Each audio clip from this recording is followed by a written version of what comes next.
I checked my GPS coordinates for the third time in 10 minutes. We were definitely 30 kilometers off our planned route, but the storm hadn't given us much choice. The rain hammered down through the canopy above us, and I could hear thunder rolling across the forest every few seconds.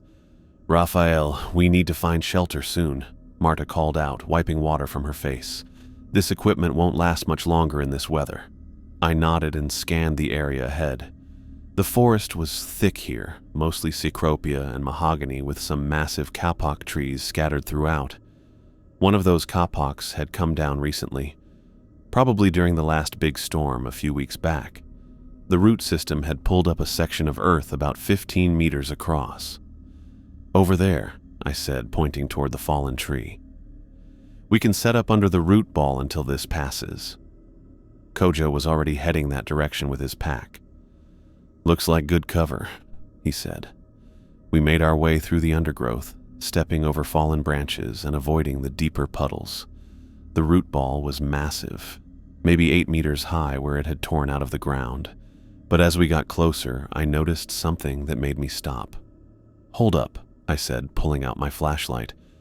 Where the roots had pulled away from the earth, I could see stone. Not natural rock formations, but worked stone. Flat surfaces with clean edges.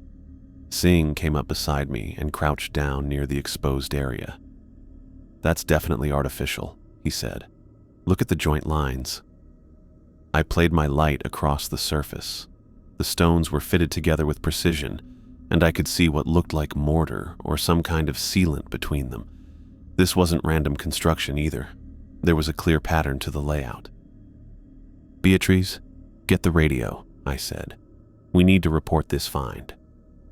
She pulled out the satellite radio and tried to raise our base camp. Static filled the air for about 30 seconds before she shook her head. Nothing. The storm's blocking everything.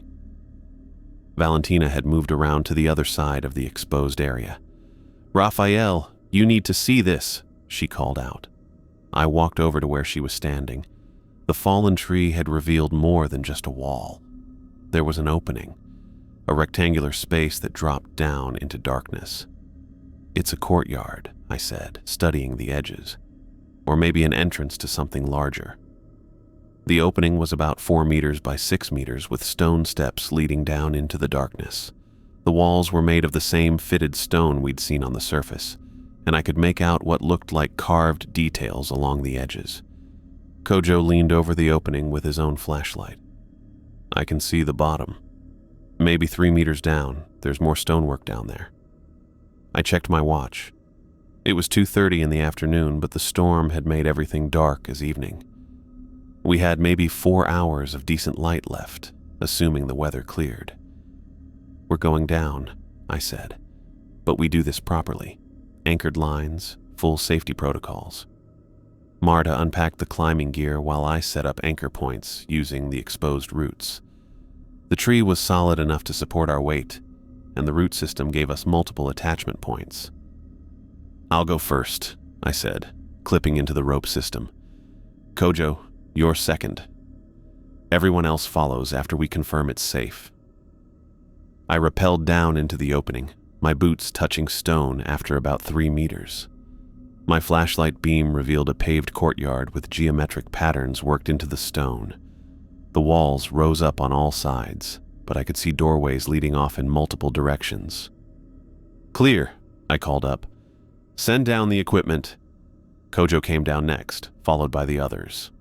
Within 10 minutes, our entire team was standing in the courtyard with our gear spread out around us. I knelt down and examined the pavement more closely. The stones were fitted together without mortar, but there was something else between the joints, a dark, resinous material that had hardened over time. "This is resin," I said, scraping at it with my knife. "Probably tree sap that's been processed somehow." Marta was examining the walls. "The construction technique is consistent with pre-Columbian work," she said, "but I've never seen resin used as a sealant like this." Singh had found pottery fragments near one of the doorways. "These look like water vessels," he said, holding up a curved piece. "And there's more over here." I walked over to examine the pottery. The fragments were well made, with decorative patterns that matched styles I'd seen in other regional sites. But the quantity was unusual. There were dozens of pieces scattered around this one area. "Valentina, what do you make of these patterns?" I asked, pointing to the geometric designs in the pavement. She studied them for several minutes, taking measurements with her tape measure. "They're similar to the geoglyphs we documented last year near Acre," she said. "Same proportional relationships, same angular orientations." That was significant. The geoglyphs were massive earthworks that could only be properly seen from the air. Finding the same patterns here, worked into stone pavement, suggested this site was connected to a much larger cultural system. Beatrice had been exploring the perimeter of the courtyard. "Raphael, there are multiple passages leading out of here," she said. "At least 6 different directions." I walked over to examine the nearest doorway. It was sealed with more of the resin material, but the seal had cracked over time. I could feel air moving through the crack. "There's airflow," I said. "This connects to something larger." Kojo came over with a crowbar from our equipment. "Want me to break through?" I considered the options. We were already off course. The storm was still raging above us, and we'd stumbled onto what looked like a significant archaeological find. The responsible thing would be to document everything and wait for proper excavation equipment. But the air movement suggested the passages were still intact after who knows how many centuries. That was remarkable preservation, and it might not last if we left the site exposed to the elements. "Do it," I said, "but carefully. We document everything as we go." Kojo positioned the crowbar against the resin seal and applied pressure. The material was harder than I'd expected, but after a few minutes of work, it cracked and fell away in chunks. The passage beyond was about 2 meters wide and disappeared into darkness. The walls were the same fitted stone as the courtyard, and I could see more resin seals at regular intervals along the way. "Air's definitely moving," Marta said, holding her hand near the opening. "Coming from deeper in the complex." We broke through 2 more resin plugs before reaching what looked like a main corridor. This passage was wider, maybe 3 meters across, and the ceiling was higher. But the construction was different here. Instead of stone, the ceiling was made of fired clay tiles. "This is interesting," Singh said, examining the ceiling. "Clay tiles over stone walls. That's unusual for this region." I played my flashlight along the walls and noticed channels cut into the stone at floor level. They were maybe 30 centimeters wide and ran parallel to the corridor walls. "Water channels," I said. "This whole complex was designed to manage water flow." Valentina was measuring the corridor dimensions. "The proportions are consistent with the courtyard patterns," she said. "Same mathematical relationships." We moved deeper into the corridor, breaking through more resin seals as we went. Each seal was placed at what seemed like strategic intervals, and I started to notice a pattern. The seals weren't random. They were positioned at specific points where the corridor changed direction or where side passages branched off. "These seals are intentional," I said. "Someone wanted to control access to different parts of the complex." Kojo had found something in one of the side chambers. "Bone fragments over here," he called out. I went to examine his find.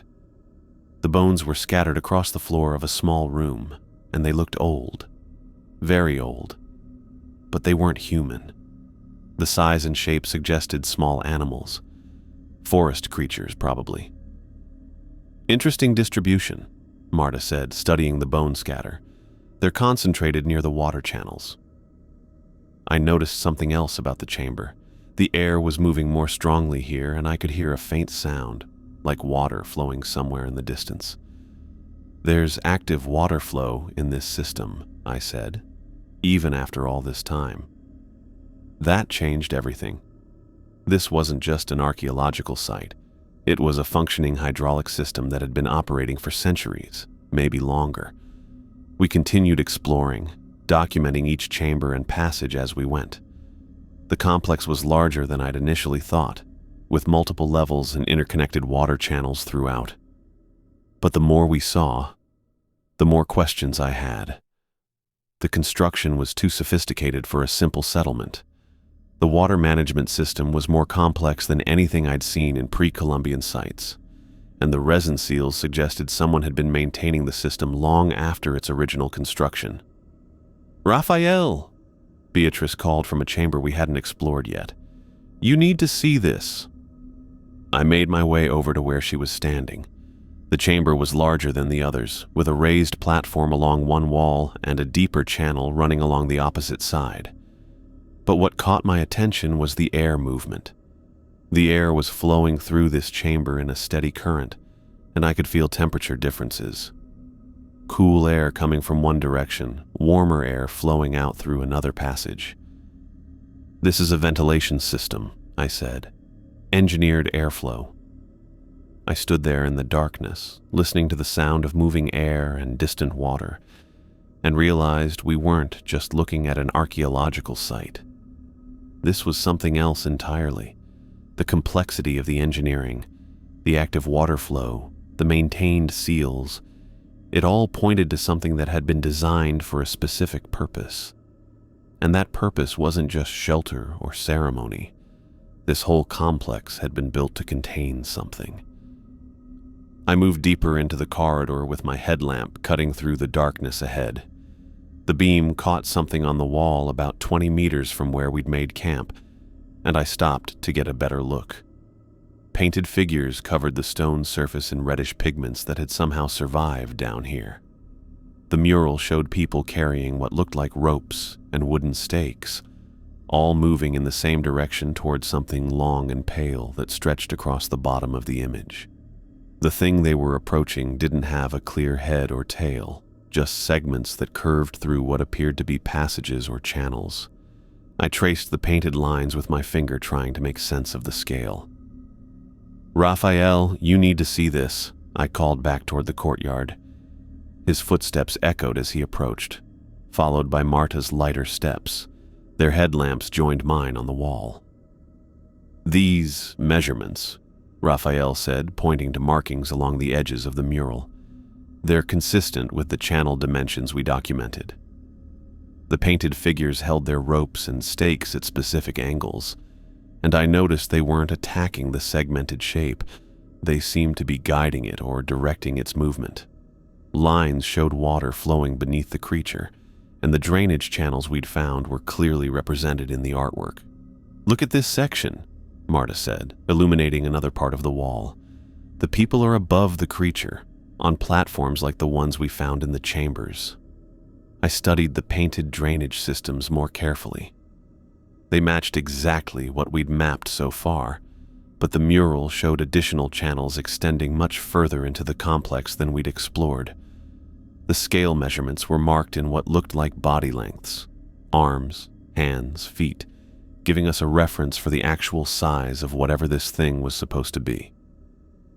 "It's showing us the whole system," I realized, "not just what we've seen."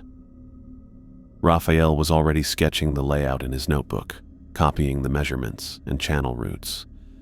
The mural covered nearly 10 meters of wall space, and every section showed the same pattern: people positioned above the creature, water flowing below, and those ropes and stakes being used to control or direct movement. We continued along the corridor, finding more painted sections that showed different views of the same process. The artwork was sophisticated, with careful attention to proportions and engineering details. These weren't ceremonial images. They were technical diagrams showing how to operate the complex.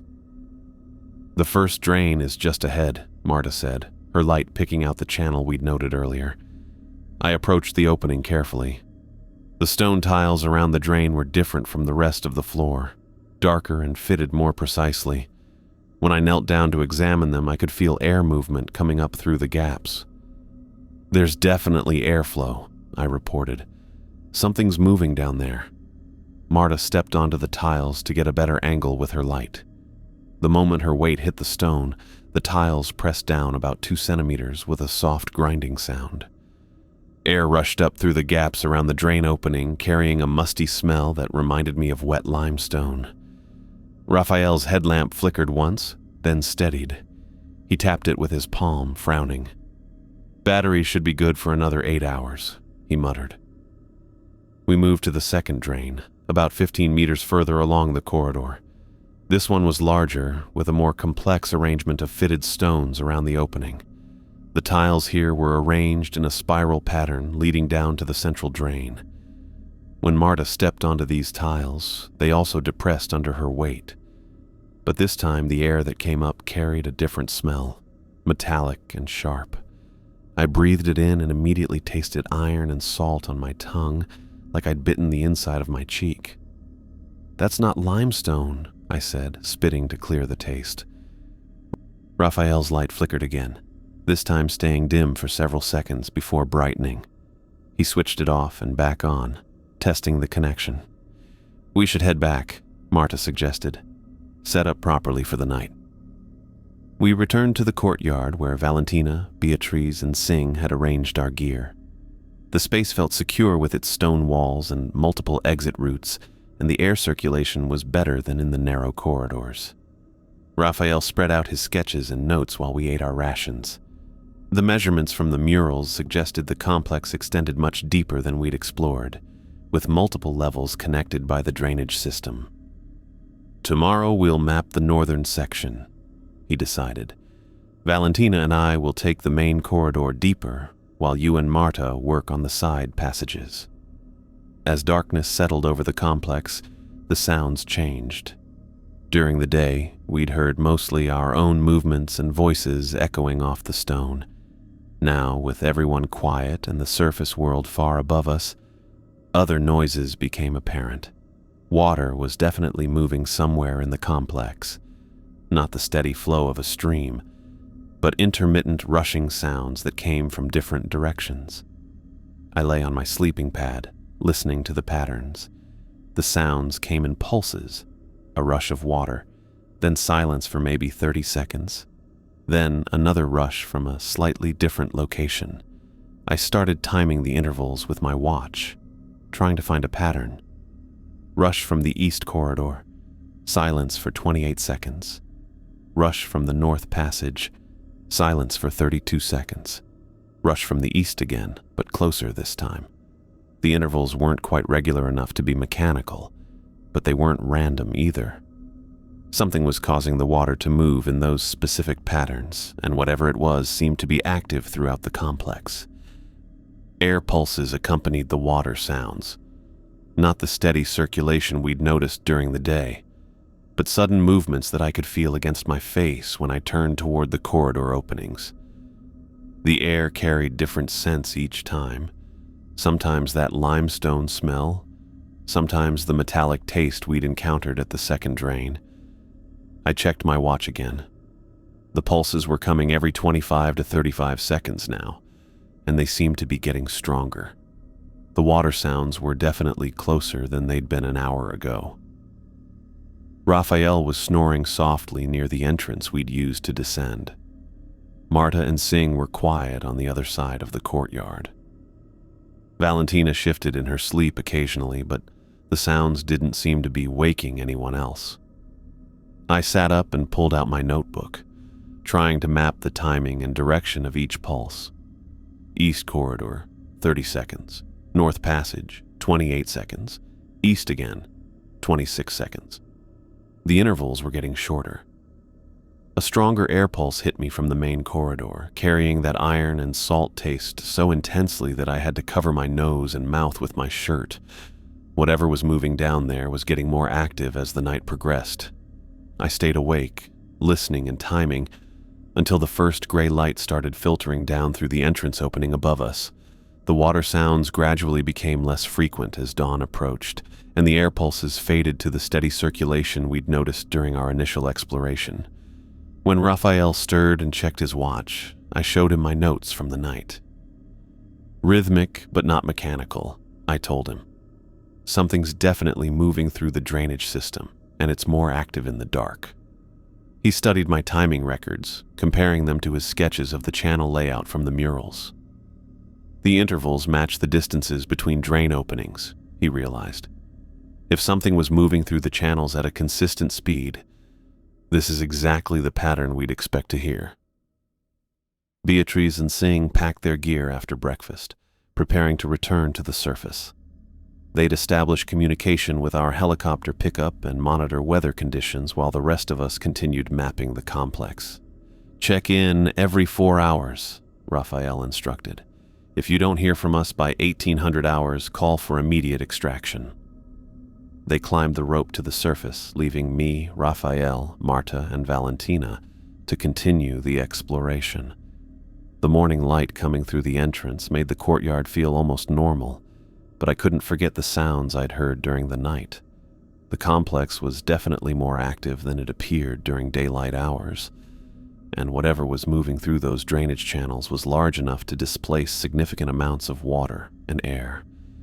The murals showed people working with ropes and stakes to control or direct something, and the scale measurements suggested it was much bigger than any animal I could think of that might live in underground waterways.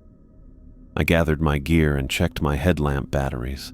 We had a lot more corridors to explore, and I wanted to understand what we were sharing this place with before another night fell. I checked my GPS again. We'd been moving through the main corridor for 40 minutes since splitting up with Valentina and Kojo. The surfaces under my boots felt different here, drier somehow. Less of that slick moisture I'd noticed near the entrance chambers. Marta walked beside me, her headlamp beam sweeping the walls as we went deeper. "The air's different too," she said, adjusting her pack straps. "Not as humid." She was right. Back near the courtyard, everything had that underground dampness you'd expect.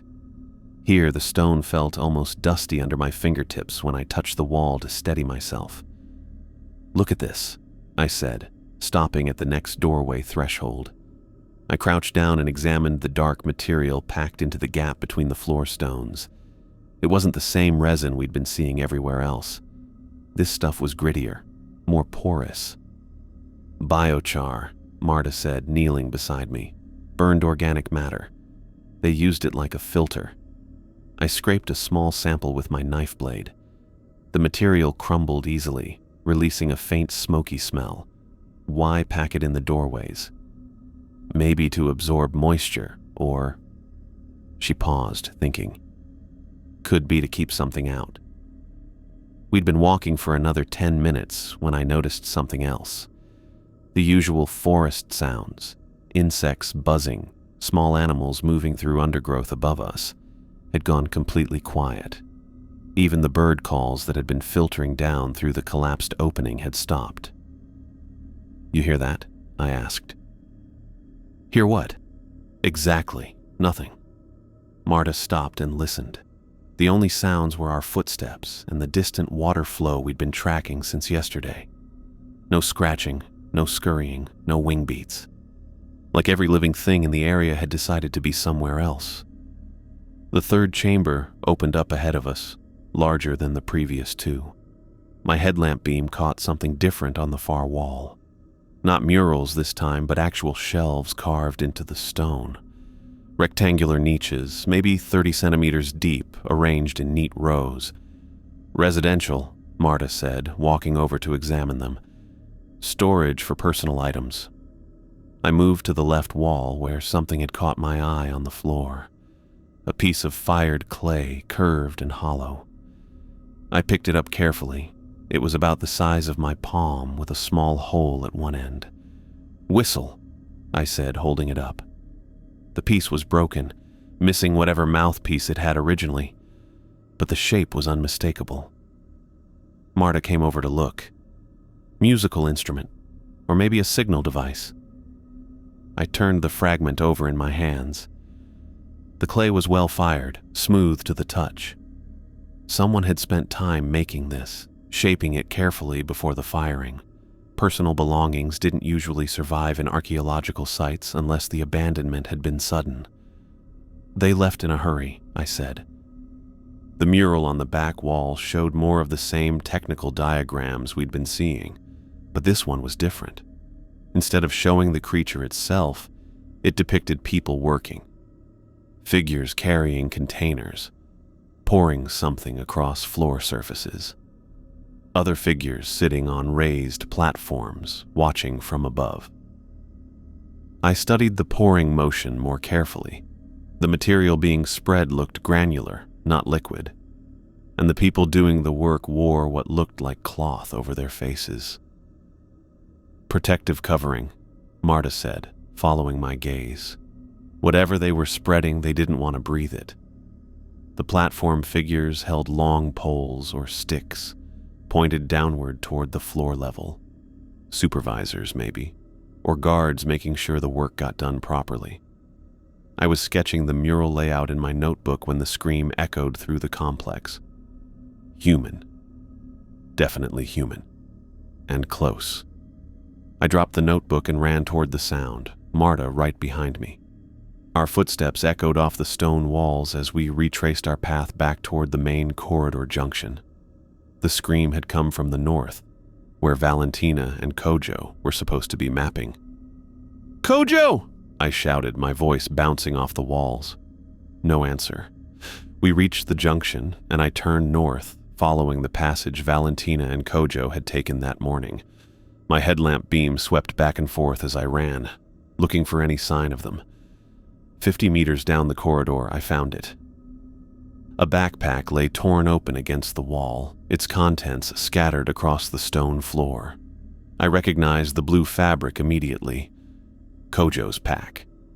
The shoulder straps had been ripped clean off, and deep gouges ran through the main compartment. "Jesus," Marta whispered behind me. I knelt beside the pack and examined the damage. Whatever had done this had incredible strength. The fabric wasn't just torn, it was shredded, like something with multiple sharp edges had grabbed it and twisted. Blood spattered the wall above the pack. Not a lot, but enough to see clearly in the headlamp beam. Dark red drops that had run down the stone before drying. "Kojo!" I called again, louder this time. My voice echoed down the corridor and faded to silence. I followed the blood trail with my light. It led away from the scattered pack toward a depression in the floor about 3 meters ahead. As I got closer, I could see the depression wasn't natural. It was another channel, like the drainage system we'd been documenting, but this one was active. Water flowed through it, maybe ankle deep, moving steadily toward the main complex. The blood trail ended at the channel edge. I moved closer and aimed my flashlight down into the flowing water. The beam penetrated maybe 2 meters before the tunnel curved and disappeared into darkness. The water moved fast enough to create small ripples against the channel sides. Something pale shifted in the water near the edge of my light beam. I leaned forward, trying to get a better angle with the flashlight. The pale shape moved again, not floating with the current, but moving against it. Segmented, like sections of a massive earthworm, but much larger. Each segment was maybe the width of my torso, and they flexed independently as the thing moved through the water. The segments disappeared around the curve, following the water flow deeper into the complex. I knelt beside the channel where we'd lost Kojo's trail and pulled out my measuring tape. The water moved steadily through the carved stone, carrying that metallic taste I'd noticed before. I stretched the tape across the opening, exactly 24 inches, shoulder width for an adult. That wasn't coincidence. I'd seen enough archaeological sites to know when measurements were intentional. Someone had built this channel to specific dimensions, and now I was starting to understand why.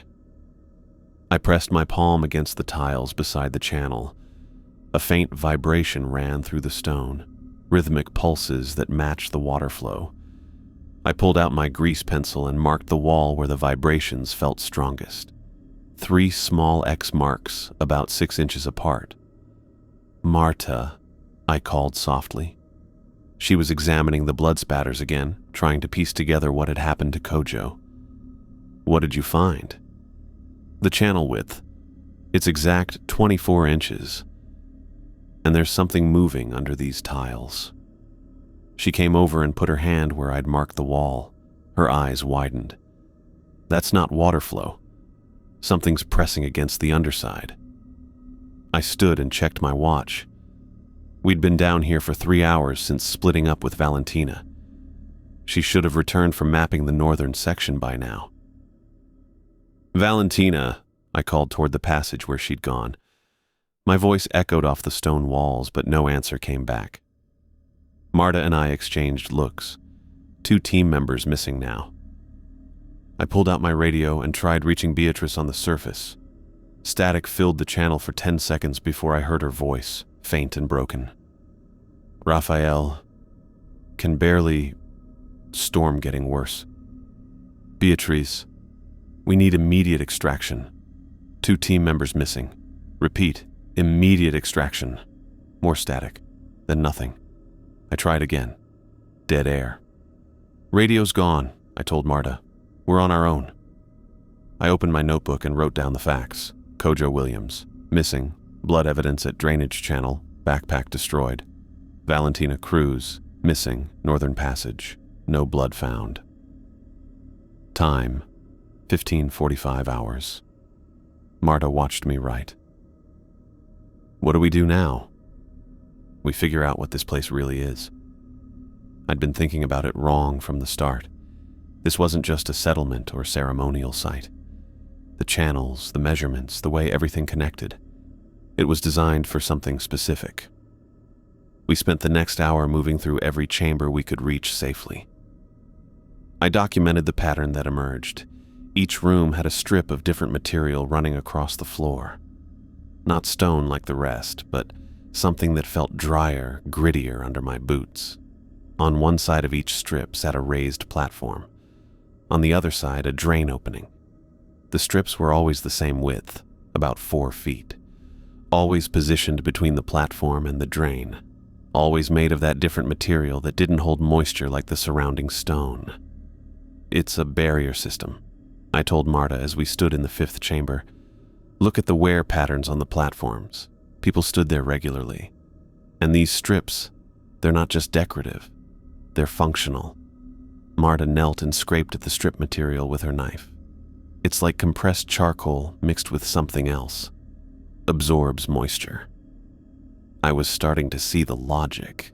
The city hadn't been built around the water system. It had been built to control movement around something that used the water system. The platforms kept people elevated and dry. The strips created boundaries that something couldn't cross. But what kind of something? We found the answer in the 6th chamber, near what looked like a ventilation shaft. The mural here was different from the others, painted from above, like a bird's eye view. It showed the creature, not from the side like the other paintings, but looking down from overhead. Rings of pale muscle, each segment as wide as a person's torso, spiraling in a tight coil toward a drain opening. No head visible, no face, just rings of flesh that moved independently, flexing and contracting as the thing pushed itself through the channels. The people in this mural carried hooks and pikes, but they weren't aiming at any specific target. They were just trying to direct movement, to push the creature toward the drains and away from the platforms. Because there was no head to target, no brain to damage, just rings of muscle that could regenerate, that could keep moving even if you cut pieces away. I stared at the painting and felt something cold settle in my stomach. The vibrations under the tiles weren't random. They were the creature testing the barriers, learning where it could and couldn't go. And we'd broken the resin seals. We'd opened passages that were meant to stay closed. I marked the ventilation shaft location in my notebook and measured the chamber dimensions. The mathematical relationships Valentina had found weren't just aesthetic. They were engineering specifications. Distance between platforms, width of the dry strips, depth of the channels. Everything calculated to contain something that could flow like water but had the strength to crush stone. The creature had been here all along, moving through the deeper channels, held back by barriers we didn't understand, until we started breaking them. I got to work setting up the alarm system while Marta gathered the paracord from our packs. We had about 60 feet of the stuff, enough to string across the main passages leading into our courtyard camp. I tied the first line at ankle height between 2 stone pillars, then ran another one about 3 feet higher. If something came through those passages, it'd hit the cord and we'd know about it. "Where do you want the bell?" Marta asked, holding up the small brass camping bell we'd brought for signaling. I pointed to the center line. Tie it there about halfway across. Anything that hits the cord should make it ring. She worked the bell onto the paracord with a simple slip knot. When she tugged the line to test it, the bell gave a clear, sharp chime that echoed off the stone walls. Good enough to wake us if something tried to get through. Singh was still out mapping the eastern passages. He'd been gone since late afternoon, and the light filtering down through the collapsed tree opening was getting dim. I checked my watch, almost 7:30. We'd agreed on check-ins every 2 hours, and his last one had been at 5:15. "Think he's okay out there?" Marta asked, settling down on one of the raised platforms we'd claimed as our sleeping area. "He knows these passages better than any of us now," I said, probably just being thorough. But I was starting to worry. Singh was methodical, sure, but he was also punctual. Missing a check-in wasn't like him. I sat down on my platform and pulled out my notebook to review what we'd learned. The pattern was becoming clearer. Every chamber had the same basic layout. Raised platform on one side, drainage channel on the other, and between them a strip of that compressed charcoal material. The strips ran in straight lines from wall to wall, always positioned to block direct access between the platforms and the drains. The bell stayed silent as darkness settled over our camp. I'd expected it to ring at least once, maybe from air currents or settling stone. But the paracord hung perfectly still, the bell motionless. What bothered me was something else I'd started noticing. I pressed my palm against the dry strip beside my platform. There it was again, that subtle vibration, like a slow pulse running through the material. I'd felt it earlier when we were examining Kojo's blood trail, but now it was stronger, more regular. I moved to the edge of the platform and put both hands on the strip. The vibration came in waves, maybe 10 seconds apart. Not random, too consistent for that. Something was causing it. "Marta, come feel this." She climbed down from her platform and knelt beside me. I guided her hands to the same spot. "You feel that?"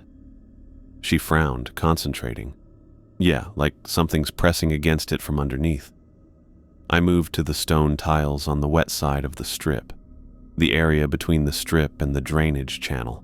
Pressed my palms flat against the surface. Nothing, no vibration at all. The tiles were completely still.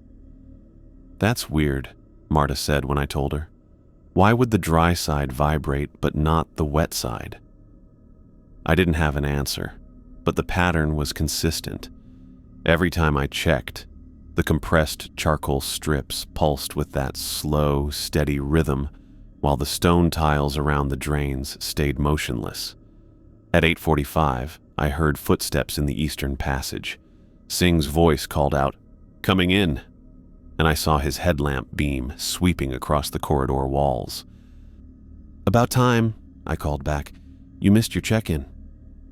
But when he stepped into the courtyard, I could see something was wrong.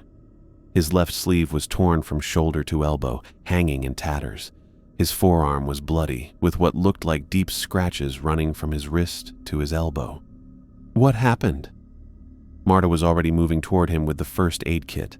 Singh took 3 more steps, then stumbled.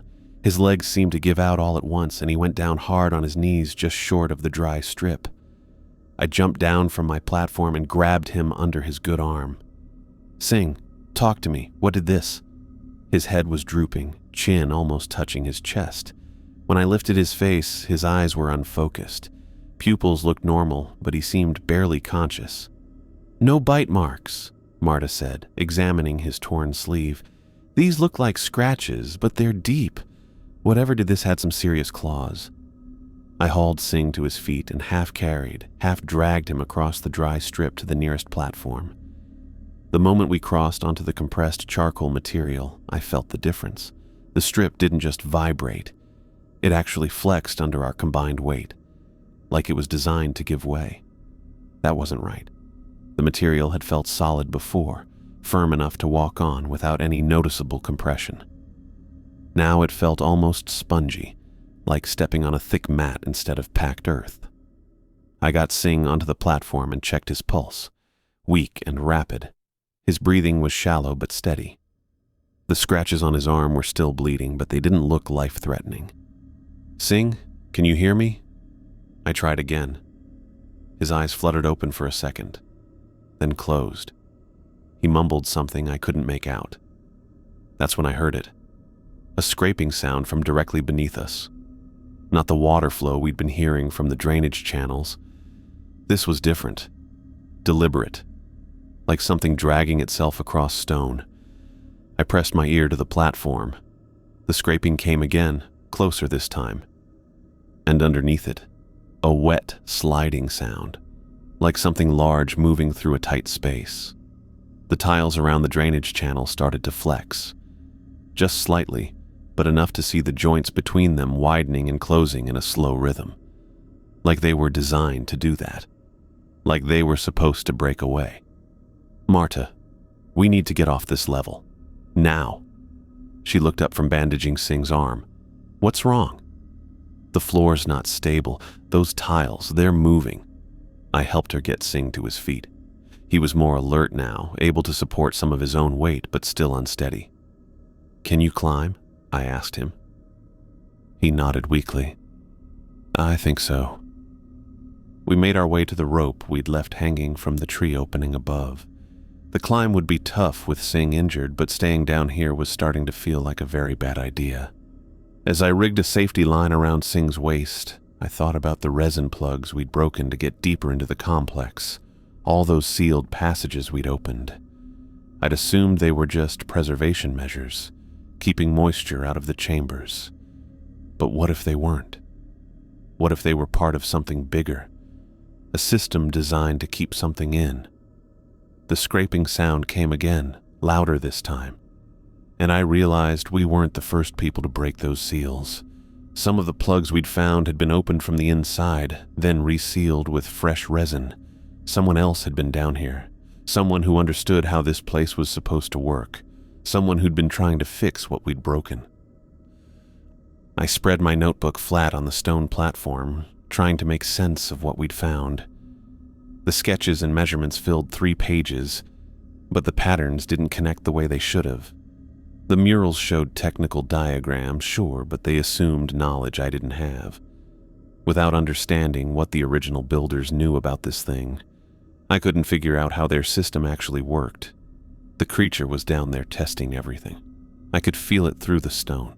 Not random movement, but deliberate pressure against the tile undersides. It pushed against spots where the channels curved or narrowed, like it was mapping the boundaries. The vibrations came in waves, following the water flow from chamber to chamber. Whatever this thing was, it responded to pressure and moisture, but completely ignored anything happening above the dry barriers. "Raphael," Marta said, reaching toward the alarm bell we'd strung up earlier. "Should we pack this up before we climb out?" She leaned over the paracord line, using a cracked tile near the platform edge for support. The moment her weight hit that tile, it shifted with a grinding sound. A pale ring pushed up through the crack. The thing was maybe 6 inches across, opening and closing like some kind of gill or mouth. The edges were smooth and wet, flexing in a rhythm that didn't match breathing. It pushed higher, testing the opening. "Marta, get back!" I grabbed her arm and pulled her toward the center of the platform. The ring kept coming up through the crack, wider now, the size of a dinner plate. When it closed, it crushed the broken tile completely. Stone fragments scattered across the platform. The scraping sounds underneath got louder, more urgent. "We need to go," I said. "Now." Singh was sitting against the wall, holding his bandaged arm. His eyes were clearer than before, but he still looked shaky. I helped him to his feet while Marta gathered the first aid kit. The treefall opening above us groaned. Rain had been pouring in for hours, and the exposed roots were shifting under the weight of all that water. Mud and debris started falling through the opening in chunks. "The entrance is collapsing," Marta said. Water poured down the rope in a steady stream. The courtyard floor, which had been damp before, was now ankle-deep in muddy runoff. The compressed charcoal strips that had felt solid earlier were turning soft and spongy as the water soaked through them. The creature was following the water flow. I could hear it moving through the channels, pushing against barriers that were dissolving under the flood. The dry strips that had kept us safe were becoming useless. "Move," I said. We headed toward the entrance corridor, the only way out that didn't involve climbing. Singh could walk but needed support. Marta stayed on his other side, helping him navigate the uneven stones. Behind us, more tiles cracked. The pale rings came up through multiple openings now, testing each gap. Water rushed into chambers we hadn't even explored yet, carrying the creature's movement with it. I counted headlamps as we moved. Mine, Marta's, Singh's. 3 lights cutting through the darkness of the corridor. We reached the first turn, where the ceiling was lower and the walls narrowed. Singh stumbled, catching himself against the stone. His headlamp flickered and went out. 2 lights left. "Singh, you okay?" He didn't answer. When I turned around, he was gone. Marta's light swept the corridor behind us. Empty stone walls, no sign of where he'd gone or how he'd disappeared so quietly. "Singh," I called. Nothing. I checked my watch. The battery indicator showed half power remaining. Marta's light was steady beside me, but when I looked at her face, something was wrong. Her eyes were unfocused, staring past me at something I couldn't see. "Marta." She blinked once, then her headlamp went dark. I was alone in the corridor with 1 light, and the sound of water rushing through channels on both sides of the passage. The creature moved with the water, testing every opening, every crack where the barriers had failed. My notebook was still in my hand, pages damp from the rain. All those measurements and sketches, and I still didn't understand what we'd walked into. I stared at my notebook, trying to make sense of the patterns I'd documented over the past few hours. The measurements from the murals, the spacing between drainage points, the consistent dimensions of every chamber. It all had to connect somehow. The creature moved beneath us with deliberate purpose, testing pressure points where water flowed fastest, but it avoided the areas directly under the dry charcoal strips. That's when it hit me. The strips weren't just barriers. They were a path. I traced my finger across the sketched layout, following the dry strips from chamber to chamber. They formed a continuous route through the complex, elevated above the water channels, leading in one specific direction.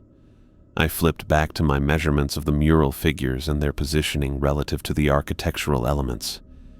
Every scale reference, every body length measurement, pointed to the same location. "There's a tower," I said aloud, though Singh remained unconscious and couldn't hear me. "The whole system centers on a ventilation tower." I pulled out my measuring tape and checked the proportions again. The murals showed people working on platforms around a central structure. Not just any structure, but something tall with what looked like a massive stone plug at the top. The figures carried ropes and poles, positioning themselves around clay supports that held the plug in place. The original inhabitants had built this place with an emergency system. If something went wrong, if the creature got loose from the deeper channels, they could trigger a controlled collapse. The plug would fall, the drainage system would cave in, and the whole thing would seal itself. But I'd screwed up their logic. We'd broken through resin seals that were meant to stay closed, opened passages that should have remained blocked. The creature was loose because I'd given it access to areas it was never supposed to reach. The good news was the collapse mechanism probably still worked. I studied my sketches again, tracing the route the dry strips would take me. 3 chambers lay between my current position and the tower location. Each chamber had drains that were filling with rainwater from the collapsing entrance above. The charcoal strips were already turning to mud where water touched them. I had maybe 20 minutes before the path dissolved completely. I grabbed the LiDAR tripod from our equipment pile. It was aluminum, lightweight but strong enough to work as a lever. From my pack, I pulled a magnesium flare and 50 feet of paracord. The flare would burn hot and bright for about 10 minutes, long enough to distract the creature while I got into position.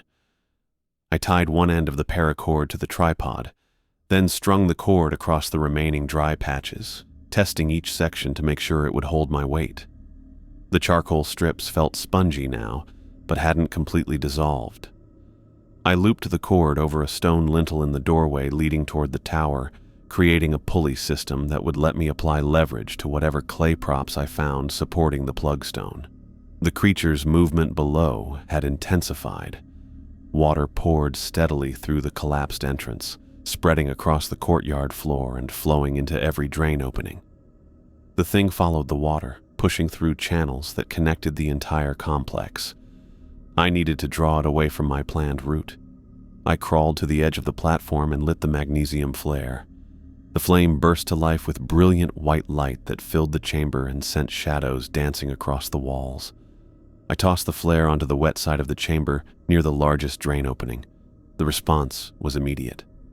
Wet sliding sounds moved beneath the tiles, converging on the heat source. The creature pushed water ahead of its body as it adjusted position, bulging the floor tiles upward in a line that led directly toward the flare. I grabbed the tripod and paracord, then stepped carefully onto the first dry strip. The charcoal compressed under my boots but held my weight. I moved quickly from strip to strip, following the path I'd mapped through the doorway into the next chamber. Behind me, the flare continued burning, keeping the creature focused on that location. The second chamber's dry strip was softer, more like walking on wet sand. Water had pooled around the platform base and was soaking into the charcoal from below. I crossed to the far doorway, testing each step before putting my full weight down. The third chamber was worse. The strip here was nearly dissolved, dark and muddy where rainwater had found its way through cracks in the ceiling. I had to move fast or risk breaking through into the water channels below.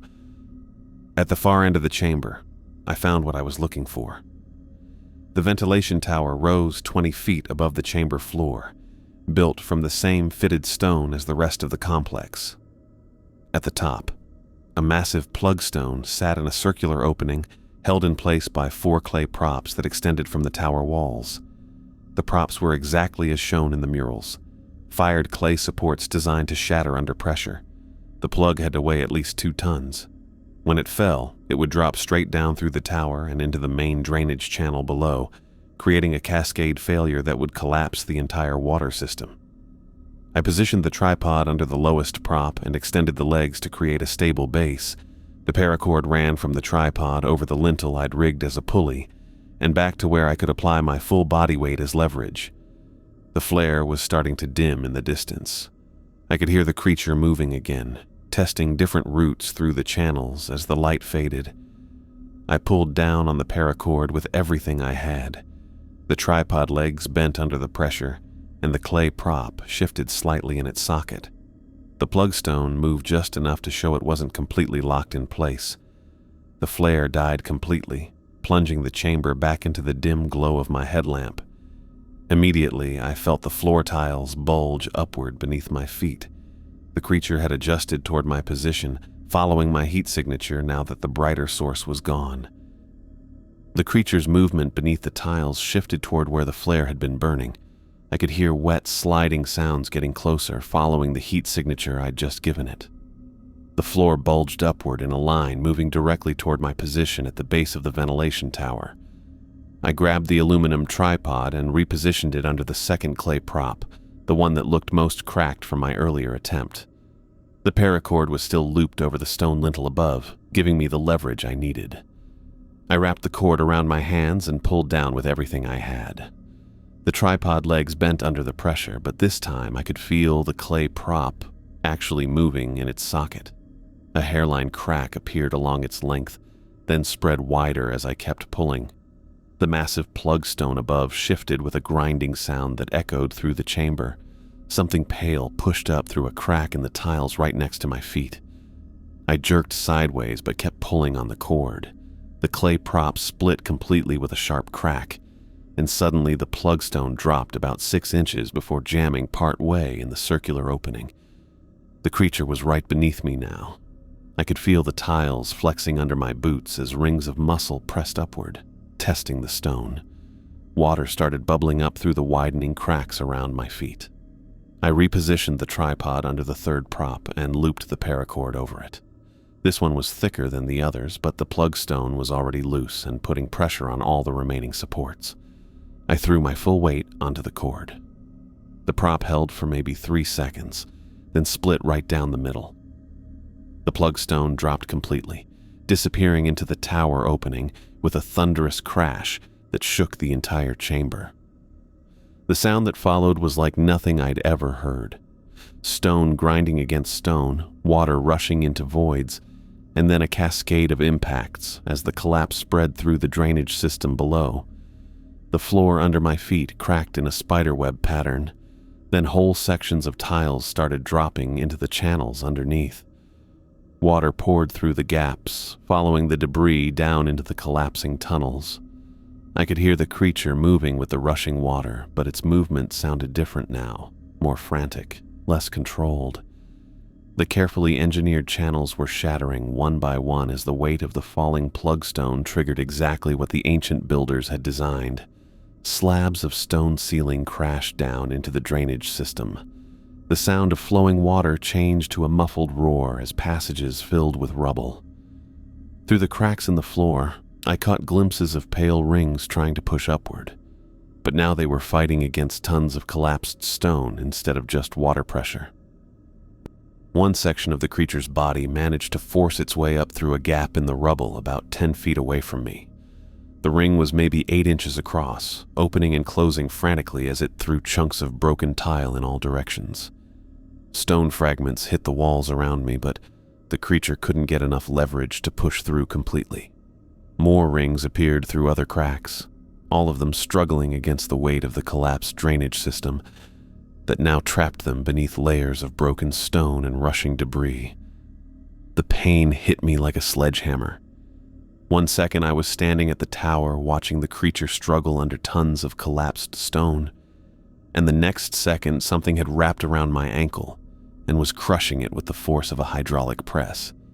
I looked down and saw a pale ring of muscle, thick as my forearm, coiled tight around my boot and ankle. The thing was squeezing so hard, I could hear the leather cracking and feel my bones grinding together. Blood was already seeping through the boot where the creature's tiny hooked edges had punctured the material. The paracord I'd rigged was still in my hands, stretched tight from the tower to where I stood. The floor tiles around me were cracking and shifting as more of the creature pushed up through gaps in the rubble. I had maybe 10 seconds before the whole section gave way and dropped me into the flooded channels below. I pulled out my knife and sawed through the paracord in 3 quick cuts. The tension released and I threw myself sideways, rolling hard onto the nearest dry strip just as the floor section where I'd been standing collapsed completely. Stone slabs crashed down into the water below, and I heard the creature's frustrated thrashing as more debris pinned it deeper. My ankle felt like it was on fire. I couldn't put any weight on it at all. When I tried to flex my foot, nothing happened. The muscles weren't responding. The boot was split open along the side, and I could see blood pooling inside, but I didn't want to take it off and see how bad the damage really was. The leather was probably the only thing holding everything together. The creature was still moving under all that rubble, but slower now. I could hear it pushing against the collapsed stone, trying to work its way through gaps that were too small. Every few seconds, a pale section would emerge between broken tiles, writhing and grasping, then disappear again as the weight shifted and pinned it back down. I had to move. The water level was rising as rain continued pouring through the collapsed entrance above, and more floor sections were starting to sag. If I stayed here much longer, I'd end up trapped under the next collapse. I started crawling along the remaining dry patches, dragging my useless leg behind me. The charcoal strips were dissolving into mud, but some sections were still solid enough to support my weight if I moved fast. My hands were already torn up from the paracord, and now they were getting shredded on the rough stone as I pulled myself forward. The first doorway I reached had a broken resin seal, one we'd cracked open days ago when we thought we were just exploring. I squeezed through the gap, scraping my shoulders on the stone edges. The mural on the far wall was cracked down the middle now, the painted figures split in half by a jagged line that ran from ceiling to floor. The next chamber was worse. Half the floor had already dropped away, leaving a gaping hole filled with rushing water. I had to crawl along the wall, pressing my back against the stone and inching sideways while my injured leg dragged uselessly behind me. Every movement sent waves of pain up from my ankle, but I kept going. In the third chamber, I found Singh's torn backpack still lying where we'd discovered it. The blood on the wall had dried to dark brown stains. I grabbed the pack and checked inside. Most of the contents were gone, but there was still a water bottle and some energy bars.